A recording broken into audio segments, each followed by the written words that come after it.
શું તમે ક્યારેય વિચાર્યું છે કે આપણા ઘરે પૂજા હોય, તહેવાર હોય કે કોઈ સારો પ્રસંગ હોય, આપણે સૌપ્રથમ દીવો પ્રગટાવીએ છીએ?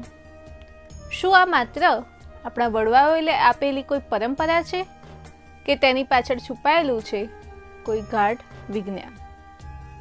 સનાતન ધર્મમાં દીવો એ માત્ર કોઈ પ્રક્રિયા નથી, તેની પાછળ છુપાયેલો છે મોટો સંદેશ. સનાતન ધર્મમાં અંધકાર એટલે અજ્ઞાન અને પ્રકાશ એટલે જ્ઞાનનું પ્રતીક માનવામાં આવે છે. હવે દીવાની રચના વિશે સમજીએ. દીવો મુખ્યત્વે 3 ભાગોથી બનેલો હોય છે અને તે આપણા જીવન સાથે જોડાયેલો હોય છે. પ્રથમ, તેલ અથવા ઘીનો દીવો. તેલ એ આપણા અહંકારનું પ્રતીક છે. જ્યાં સુધી તેલ છે ત્યાં સુધી જ્યોત વળે છે, પણ તમે જોયું છે તેલ પોતે ખપે છે ત્યારે જ પ્રકાશ મળે છે. તેવી જ રીતે જ્યારે મનુષ્યનો અહંકાર ઓગળે છે ત્યારે જ જીવનમાં જ્ઞાનનો ઉજાસ આવે છે.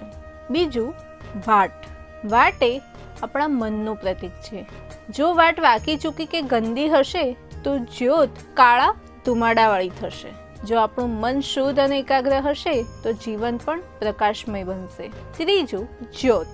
જ્યોત એ ચેતના છે. તમે જોયું હશે કે દીવાની જ્યોત હંમેશા ઉપર તરફ જ ગતિ કરે છે. આનો અર્થ એ છે કે સાચું જ્ઞાન હંમેશા આપણને ઉન્નતિ અને પ્રગતિ તરફ જ લઈ જાય છે. દીવો પ્રગટાવવાના સમય પાછળ પણ ઊંડું વિજ્ઞાન છુપાયેલું છે. ખાસ કરીને આપણે વહેલી સવારે કે સાંજે અથવા સંધ્યાકાળે દીવો પ્રગટાવીએ છીએ, કારણ કે આ એવો સમય છે જ્યારે આપણું મન સૌથી વધુ સંવેદનશીલ હોય છે. વિજ્ઞાન કહે છે કે જ્યારે ઘીનો દીવો પ્રગટે છે ત્યારે તે આસપાસના ઓક્સિજનને શુદ્ધ કરવામાં મદદ કરે છે.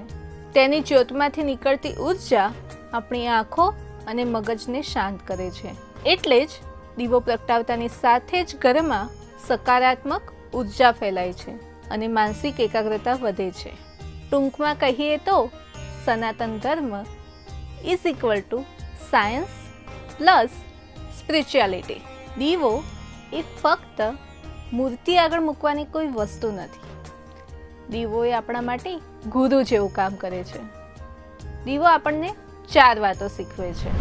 પ્રથમ, ગમે તેવી મુશ્કેલી હોય લડતા શીખો.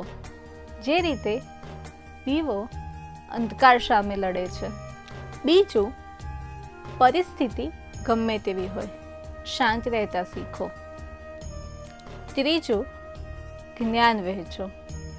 જે રીતે દીવો પોતે બળીને પણ બીજાને રસ્તો બતાવે છે. ચોથું, સૌથી અગત્યનું, ફરિયાદ કર્યા વિના કાર્યરત રહેવું. જે રીતે સામે ગમે તેટલો પવન હોય છતાં દીવો પ્રજ્વલિત રહેવા માટે હંમેશા પ્રયત્નશીલ રહે છે. એટલે જ પૂજા પહેલાં દીવો પ્રગટાવવાનો અર્થ એ થાય છે કે આપણે ઈશ્વરને કહીએ છીએ, હે ઈશ્વર, હવે મારું મન શુદ્ધ થઈ રહ્યું છે, મારો અહંકાર અહીં ઓગળી રહ્યો છે અને તમારા દર્શન માટે હું સંપૂર્ણ તૈયાર છું. દરરોજ ઘરમાં પ્રગટાવાતો દીવો ધાર્મિક અને વૈજ્ઞાનિક કારણ ધરાવે છે.